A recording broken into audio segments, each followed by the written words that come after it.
Hola, ¿qué tal? Bienvenidos, bienvenidas y bienvenides a Romancero Talks, episodios nacionales, programa de charlas organizadas por Romancero Books, de cuya librería soy su director, me llamo Jorge Garri.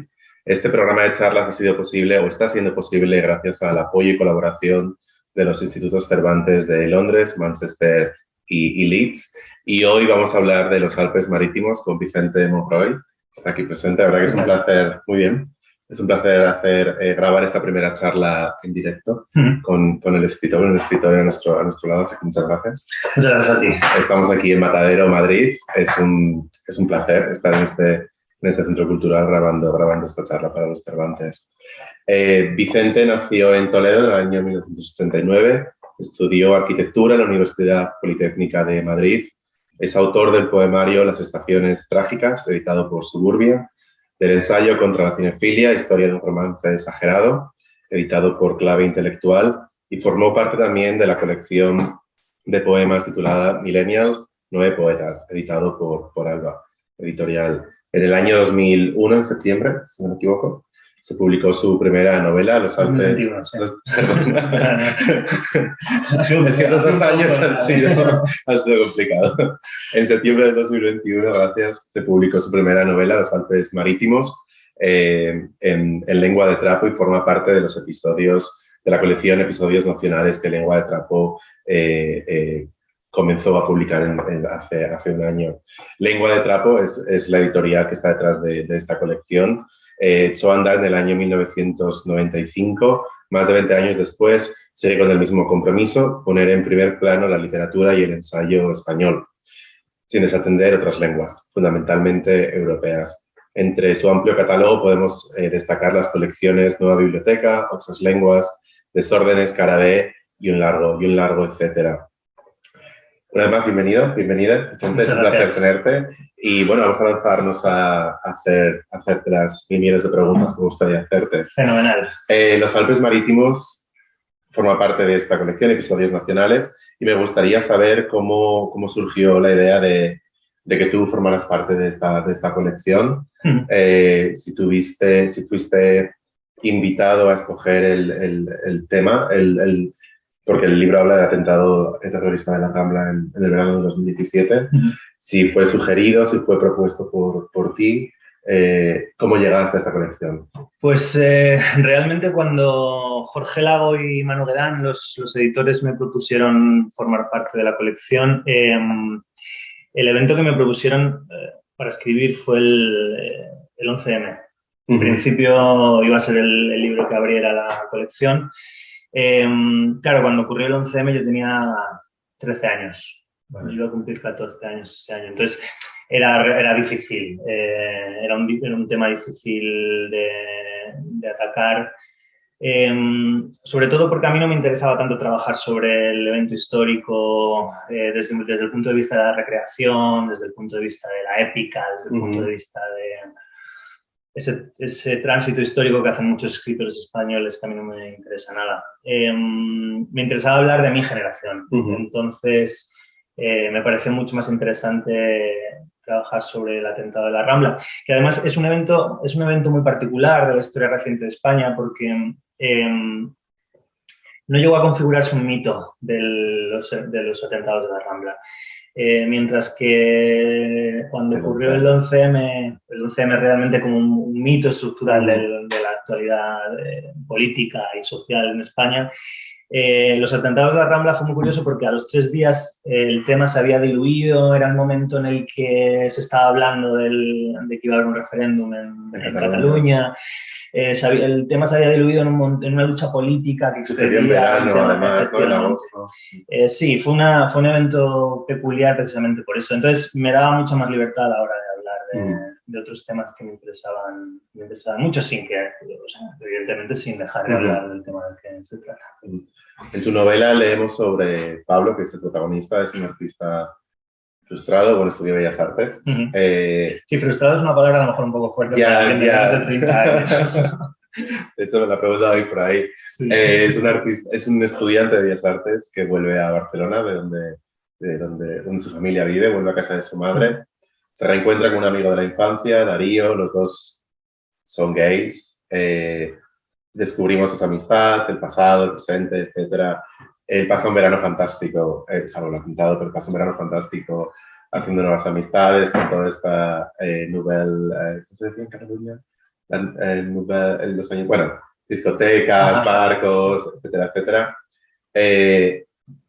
La pregunta es ¿por qué decidiste escribir sobre Pablo?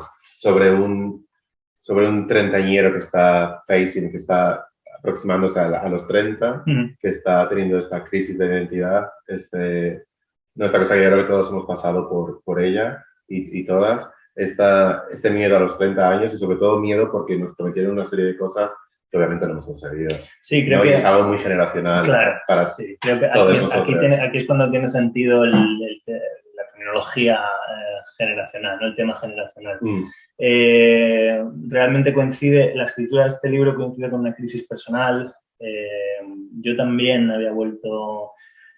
volví a casa con 29 años, acarreando una depresión, con una mano delante y otra detrás, en un momento así bastante trágico, en el que efectivamente, pues, bueno, pasa una cosa que es universal, pero también tiene como una componente generacional, evidentemente, que es que nos llevamos preparando para ser una especie como de élite cultural y desclasarnos a través de la cultura muchos años y nos iban diciendo que somos la generación más portada de la historia, tanto tiempo y tal, para luego darnos cuenta de que las condiciones materiales de la realidad, esto casi es terminología marxista, pues son muy distintas de lo que nos han enseñado. Entonces, realmente el impulso del libro, este comienzo que tiene el libro con un chaval que vuelve desencantado a casa de su madre, se parece mucho a lo que yo estaba viviendo en ese momento, cuando volví.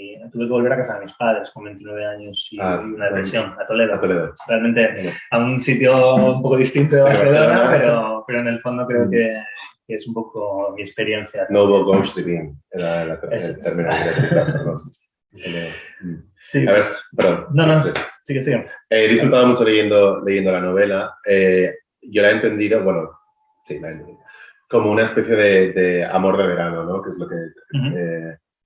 porque Pablo se va de Madrid a Barcelona, pasan unos meses estupendos en Barcelona, pero como muchas cosas que sabemos que pasan con un amor de verano, que tiene un principio y un fin, que se vive muy intensamente, y no voy a decir que leyendo la novela sabía o esperaba que Pablo volviese a Madrid, pero en realidad vuelve, siempre a esperar. Pero bueno, no es lo importante de la novela. Pero bueno, la he entendido como un amor de verano, ¿no? Como un paréntesis, como un Kit Kat, como un tiempo para él para pensar, pero me ha parecido una historia muy, muy romántica también, muy amor veraniego. Sí, realmente aquí entra también un elemento fundamental que es la influencia de Pavese, de Cesare Pavese en el libro, que es constante. Realmente hay mucho de esa fuerza que tiene el verano en sus novelas, en la playa, o de esa fuerza de la amistad que tiene en sí. Bueno, en general aparece en toda su literatura como única redención posible de una realidad que es demasiado compleja, ¿no? Para enfrentarse a ella. Entonces sí, hasta el efecto verano lo tenía claro. Realmente también fue uno de los indicadores que me llevó a elegir este evento, un verano en Barcelona, ¿no? Además, verano que yo también he vivido verano en Barcelona y en Sitges, ¿no? Entonces era un espacio que conocía y además lo conocía de una manera un poco mítica. Entonces, sí, está claro que ahí hay un elemento fundamental, creo, en el libro. Gracias. Me gustaría hablar de la familia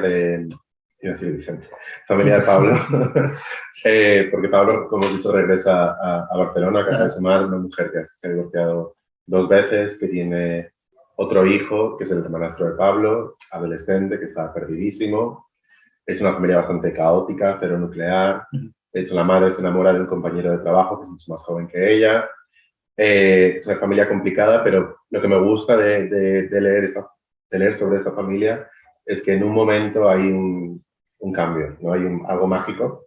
Y la verdad que quiero leer más sobre esa familia porque me parece una forma muy bonita de el cambio que sucede. No es que el hermano acabe drogodependiente, ¿no? Que es lo que podrías esperar, que la madre acabe fatal con sus hijos. Hay un cambio muy, muy bonito en el que todos se unen, en el que se van de viaje juntos, etcétera, etcétera. Me gustaría hablar de eso. ¿Por qué decidiste, por ejemplo, Bueno, yo realmente... Darle como un final más feliz, ¿no? Sí, realmente es una novela que, también. a pesar del elemento realista que tiene ese regreso a Madrid, es una novela que es lo que plantea, es casi un happy ending dentro de las posibilidades que ofrecía, ¿no?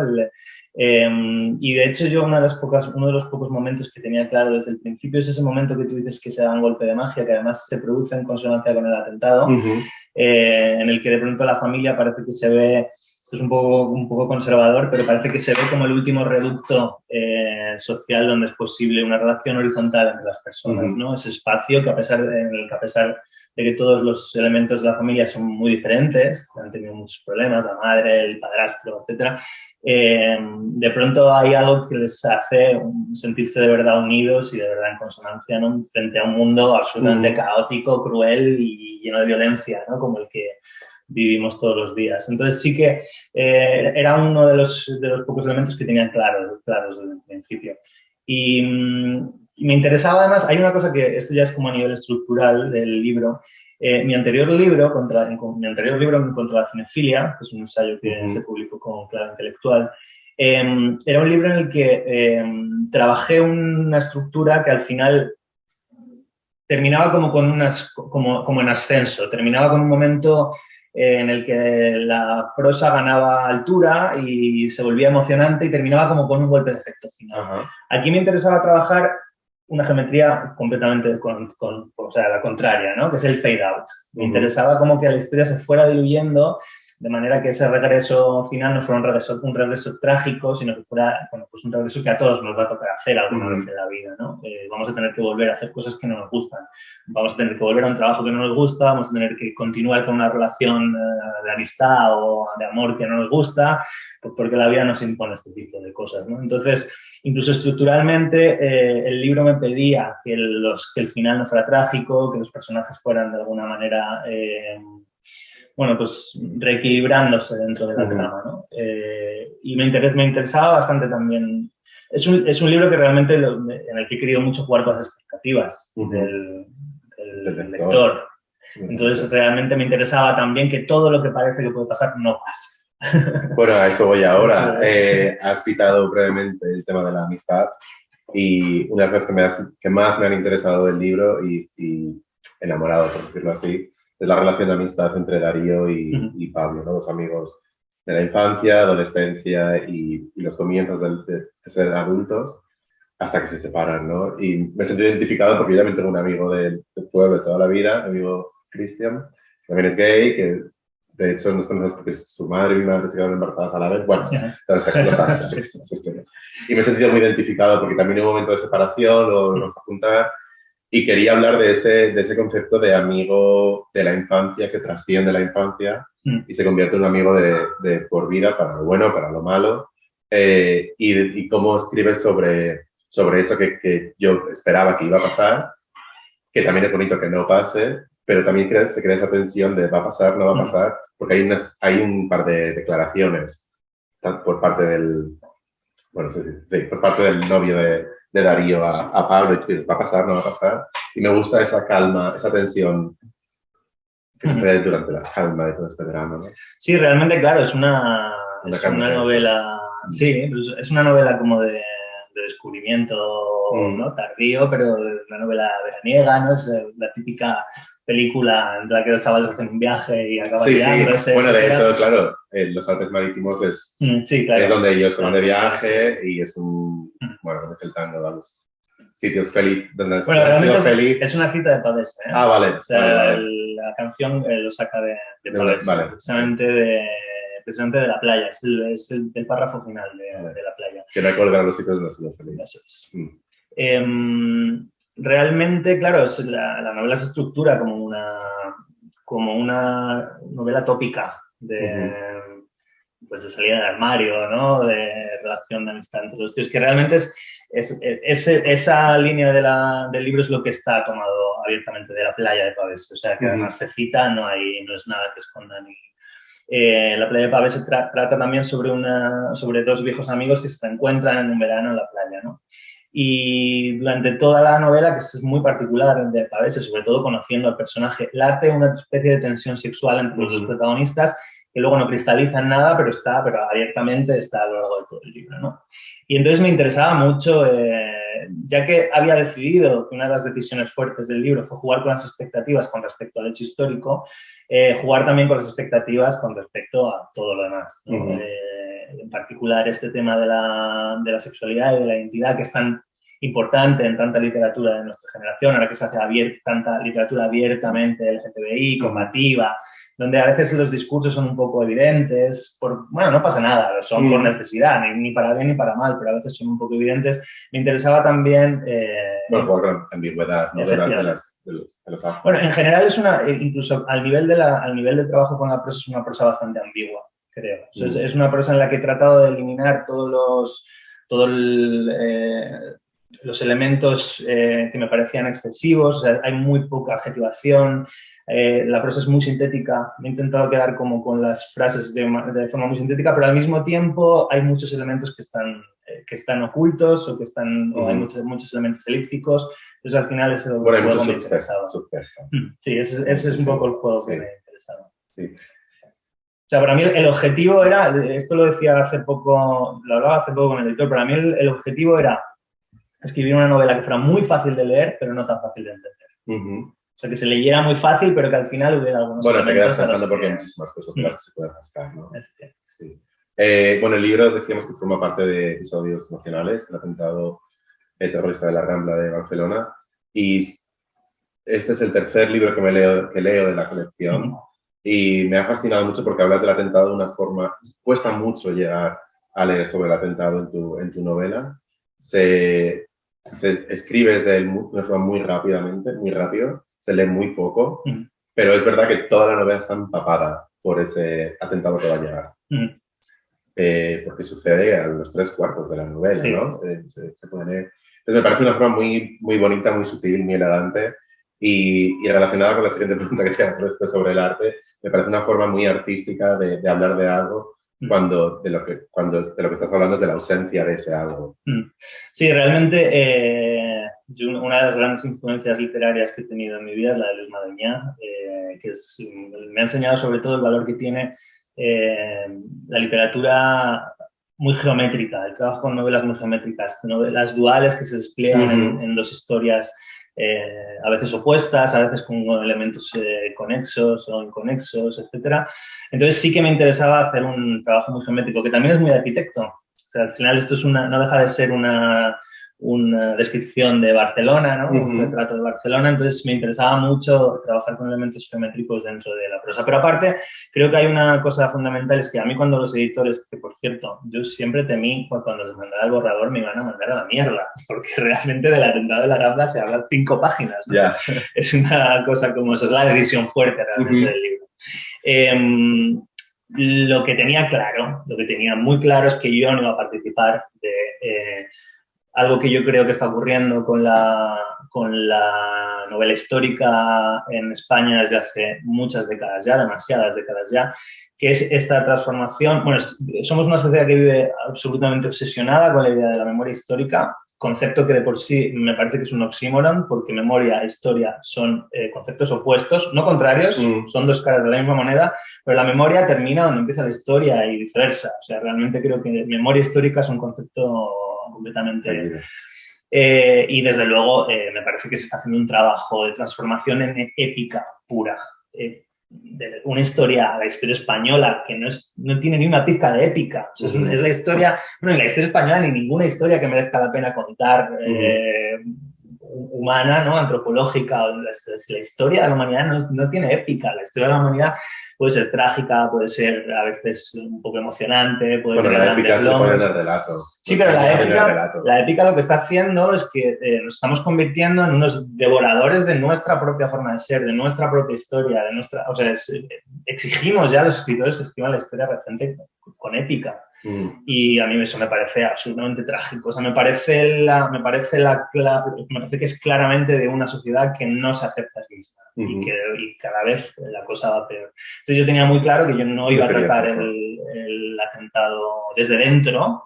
Yo no iba a tratar el atentado como dio un volantazo y se llevó por... O sea, no se me hubiera ocurrido nunca Pero que hacer tampoco nada eres así. ese tipo de persona. No, vamos, Por lo no que se hemos no conocido se hoy. me iría por la cabeza. Y sin embargo sí que me interesaba mucho adoptar el punto de vista desde el que yo lo viví y desde el que creo que lo vivimos ¿Tú casi estabas todos. en Barcelona? No estaba en Barcelona, yo estaba en Madrid, pero realmente, tal y como lo cuento, es más o menos como lo pude vivir yo desde Madrid. Yo en ese momento, mi pareja vivía en Barcelona y estaba en la calle, además vivía muy cerquita de la Rambla. Entonces yo recuerdo ese momento de empezar a ver las noticias, de llamarle, oye, vete a casa, tal, ¿no? Una cosa como, realmente que es como vivirlo a través de las redes sociales. Y no sé, quería transmitir también esa idea de que la tragedia, el evento histórico es algo como que a todos nos está rozando y a todos nos está moldeando y moldea nuestra historia, igual que modela un poco la novela. Pero muy pocas veces estamos dentro y probablemente hasta el que está dentro de la tragedia no tiene capacidad para contarla. O sea, el que está dentro de un atentado seguramente tampoco lo vive de manera épica. Seguramente nadie lo vive de manera épica, ¿no? Es como... Sí. Y vivimos siempre como queriendo que las películas de guerra sean épicas. Bueno, vivir una película también, ¿no? Intentamos. Hablábamos que en tu libro, comentábamos que en tu libro se habla de esa crisis generacional de aproximarse a los 30, de esa familia no nuclear, pero que se recompone y es una familia muy mágica, muy bonita. Del concepto de ese amigo de la infancia, que es un amigo trascendental en nuestras vidas, del ataque terrorista. Y me gustaría hablar de las segundas oportunidades, que el libro también habla mucho de eso, ¿no? De segundas oportunidades para Pablo, para Darío, para su madre, para el hermano, ¿no? Que es un bala perdida, pero bueno, claro, es un adolescente. Sí. Y me gusta mucho cómo se habla mucho de arte, y me gusta cómo, bajo mi punto de vista, creo que lo he entendido bien, ese arte, esas galerías, esos artistas, Darío vuelve a pintar sus acuarelas y el hermano pequeño se empieza a interesar por el arte y convence a su hermano mayor para ir todos juntos a pintar a Montjuic, ¿no? Y me gusta mucho cómo has relacionado el arte o la expresión artística o la experiencia artística con las segundas oportunidades. Sí. Terceras, cuartas, ¿no? Pero me parece muy bonito y se habla mucho de arte en el libro también, de una forma muy reflexiva, muy mágica y me parece maravilloso que hayas linkeado esas dos ideas. Claro, no, realmente lo del introducir de todas formas la dimensión artística, que es una cosa que también creo que viene bastante al principio del trabajo, tiene mucho que ver con que al hacer una propuesta fuerte, de trabajar con un libro que trata sobre el atentado de la Rambla, pero que solamente ocupa 5 páginas del libro, yo creía que hacía falta un apoyo teórico que formara parte del libro, no un apoyo teórico muy complejo, pero sí que hacía falta como que se explicara que esto, pues, había una visión artística en el hecho de hacer este trabajo como de elipsis y de... Entonces, eso empezó a ganar fuerza a medida que iba escribiendo el libro y efectivamente, claro, también me di cuenta de que yo estaba escribiendo este libro también por una decepción de carácter artístico. O sea, yo acababa de escribir Contra la cinefilia, que Contra la cinefilia es un libro que habla de mi decepción personal como cinéfilo, es de donde parte, de haber pasado muchos años consumiendo cine de manera irreflexiva hasta el punto en el que llega a hacerme daño. Y bueno, pues este libro también es un libro de crisis personal, ¿no? De crisis, o sea, estos dos libros que de alguna forma la escritura ha ido muy rápida. Bueno, en realidad terminé con la cinefilia y empecé Los Alpes, pero fue directo. Al día siguiente de terminar con la cinefilia ya estaba escribiendo Los Alpes. Entonces, realmente son dos libros que a mí me han servido para reconectar con el arte, para reconectar con el pensamiento artístico. Y en el fondo es una segunda oportunidad lo que estaba tratando de labrarme, claro. O sea, esto me doy cuenta a posteriori porque en el momento, bueno, pues son los dos libros que escribí en un estado mental un poco particular, estaba muy agobiado, muy mal. Y me doy cuenta ahora realmente, pero sí, son dos libros que claman por una segunda oportunidad. Claman por una segunda juventud, por una... sí, no, es curioso porque los dos tienen además como esa doble lectura, o sea, son dos libros que se debaten entre un optimismo un poco trágico, un optimismo así como festivo y un cierto pesimismo materialista, ¿no? Me da la sensación de que plasmado ahí una decepción con la juventud, pero también unas ganas todavía un poco utópicas de que el futuro sea mejor. Y también en el carácter histórico, o sea, también desde el punto de vista del trabajo como con la sociedad. O sea, este es un libro que habla mucho donde se habla mucho de anarquía, se habla del socialismo, no hay como cierta ideología imperante en el relato, pero desde un punto de vista un poco que se debate entre lo cínico y lo utópico, ¿no? O sea, de hecho, la propia imagen de unos Alpes en el mar creo que describe bien sí, este... Sí, completamente. Bueno, en la portada aparece Barcelona y los Alpes. Te quería preguntar, antes de dejarte leer algunas partes del libro, otro de los conceptos de los que se habla en el libro, de los temas de los que has escrito, es de la diferencia de clases sociales, ¿no? De upper, lower, diagonal para arriba, diagonal para abajo, gay rico, gay... No voy a decir gay pobre, pero bueno, sí, en esta ecuación, gay rico, gay pobre. ¿Por qué quisiste? Que es un concepto que, bueno, todo el libro, ¿no? Está empapado, trasciende o es transversal en todo el libro. ¿Por qué quisiste escribir sobre eso también? Bueno, realmente, mira, yo vengo de una familia, mis padres son funcionarios y somos 3 hermanos en mi casa. Yo realmente pertenezco a la familia para la que se inventó el régimen del 78. O sea, es claramente como la definición de familia. Entonces, yo realmente he sido un privilegiado, entre comillas, ¿no? O sea, he podido llevar una vida desde niño, no me ha faltado de nada. Tampoco he tenido ningún lujo nunca, porque nunca me ha faltado de nada. He tenido mis vacaciones, he tenido mi... Y después, a lo largo de mi juventud, me he ido dando cuenta de hasta qué punto era un privilegiado, ¿no? De hasta qué punto era un privilegiado, pero también de la cantidad de escalones que había por encima de mí, ¿no? Y por desgracia o por suerte me ha tocado relacionarme con mucha gente con dinero a lo largo de mi juventud. Relaciones, me refiero de salir de fiesta y o sea, sociales, no únicamente laborales.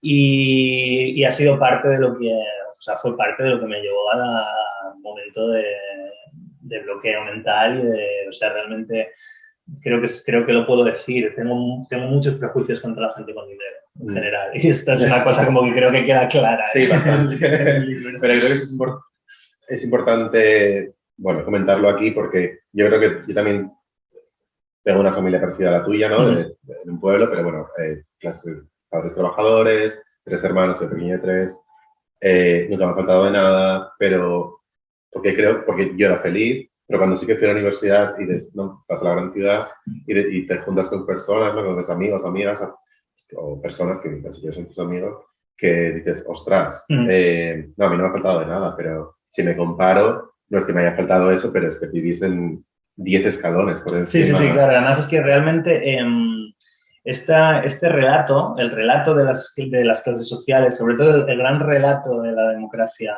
que es el relato de la clase media, creo que es un relato que ningún escritor podemos obviar cuando escribimos sus libros. Es el gran relato de la idea de la clase media, que es un relato que a la hora de aplicarlo sobre la realidad, hay poquísima gente que realmente se lo puede explicar. O sea, yo cuando digo que soy un privilegiado, realmente más que un privilegiado, digo que somos lo más raro de la sociedad española, el tipo de familia para el que se creó el régimen del 78. De hecho, ahora mismo ocurre una cosa curiosa, que es que quien ha querido siempre anular la idea de la lucha de clases o la idea de que existen las clases ha sido pues la burguesía o la pequeña burguesía. Y ahora mismo se está produciendo, vivimos en un momento tan complejo que realmente incluso la clase obrera trata de negar que existe una lucha de clases. O sea, ahora mismo ese relato se ha vuelto enormemente confuso y creo que hay parte de esto que trato de transmitir también con el libro. Es un libro de una confusión constante de movimientos, de espacios. Los personajes no terminan de describirse. Creo que he intentado trabajar bastante con esta idea. O sea, realmente esos espacios donde viven, esas casas que son confusas por dentro, la propia Barcelona, como la he tratado de describir, que es una cosa también muy de arquitecto, ¿no? Como de control del espacio y del tiempo. La luz. Sí. Hablas mucho de la luz. Efectivamente. O sea, son cosas, creo que es el tipo de relato que quería construir. Ese relato como de la confusión social que vivimos ahora mismo. Se falta. ¿Quieres leer alguna parte? Perfecto. Sí, voy a leer el principio, ¿no? Okay. Que me imagino que es lo que puede hacer que alguien se enganche. Leo una paginita del principio. Vale. Vale, pues empieza así. El primer capítulo se titula Astronautas. Bueno, y empieza con una cita de Darwin, de Arte y Anarquía, que dice: si el mayor deseo de un hombre es vivir tranquilo, el mejor consejo que puede dársele es que se aleje del arte. Nunca tuve aspiraciones realistas. Como muchos otros niños, soñaba con ser astronauta, conquistar galaxias remotas, comer comida en tubo, atravesar un agujero negro para descubrir lo que se esconde al otro lado. De adolescente comprendí que nunca lo conseguiría, debido a mis escasas habilidades físicas y mi creciente miopía. Me incliné entonces por ser artista, una vocación que me parecía más sensata. ¿Cómo iba a sospechar que las condiciones idóneas para el arte de verdad, el arte con mayúsculas, son tan difíciles de encontrar en este mundo como un planeta con vida inteligente en la inmensidad del espacio? Pasaron 10, 15 años, abrí los ojos, cumplí los 29. A principios del verano de 2017 me vi nadando en un mar de dudas y sin saber qué dirección tomar. Mis días de estudiante habían terminado y con ellos mis sueños de joven artista dejaron paso al miedo a la precariedad. El tiempo que en otra época ocupaba en pintar, ahora lo dedicaba a responder ofertas de trabajo y actualizar mi cuenta de LinkedIn. ¿Cómo ocurrió esta catástrofe? Al terminar la carrera de Bellas Artes, me di de bruces con una realidad laboral que no me necesitaba. A partir de cierta edad, las becas y las ayudas del Estado empezaron a escasear. Hice un máster y unas prácticas en una empresa de diseño web, encadené 2 o 3 contratos precarios, probé suerte en Alemania, repetí una y otra vez las mismas viejas preguntas. Estuve aquí y allí, siempre esperando que pasara algo, que alguien llamara a mi puerta. En fin, fui joven, caminé en la oscuridad, tropecé 100 veces con la misma piedra y otras 100 con piedras distintas. En retrospectiva, aquellos años empezaron a verse como un tumulto de acontecimientos confusos entre los que ya no distinguía cuáles eran las causas y cuáles las consecuencias de mis apuros. Compadeciéndome, me decía que un hombre puede vivir solo si es ambicioso, o vivir sin ambición y dedicar su vida a los demás. Pero vivir como yo lo había hecho, solo y sin ambición, era lo mismo que no vivir. Gracias. Muy bien. Me suena esa historia. Sí, ¿verdad? Creo que nos suena a todos. Suena. Muchas gracias, Vicente. Me gustaría terminar esta charla preguntándote, bueno, en la introducción he comentado que has escrito un ensayo, un poemario y una novela. ¿Qué es lo siguiente que viene de Monroe? Hay que decir Monroe. No pasa nada, sonaba bien. Bueno, ahora mismo se ve que estamos aquí grabando, grabando en Cineteca Madrid, en el Matadero. Yo mismo soy programador de Cineteca. Entonces, llevo programando 4 meses aquí. Cuando volví a Madrid, como sabía que los primeros meses aquí de trabajo iban a ser bastante complejos, he vuelto a escribir poesía, que es algo que llevaba tiempo sin escribir. Ha salido recientemente, creo que lo has dicho antes, una antología, Millennials, que reúne a los supuestos 9 poetas. 9 poetas millennials más importantes, u 8 poetas millennials más importantes, y yo, que me he colado ahí. Entonces, bueno, me han dado otra vez ganas de escribir poesía. Creía que era una cosa, la poesía es como, para mí siempre ha sido una cosa de juventud y como ahora estoy viviendo una segunda oportunidad, ¿no?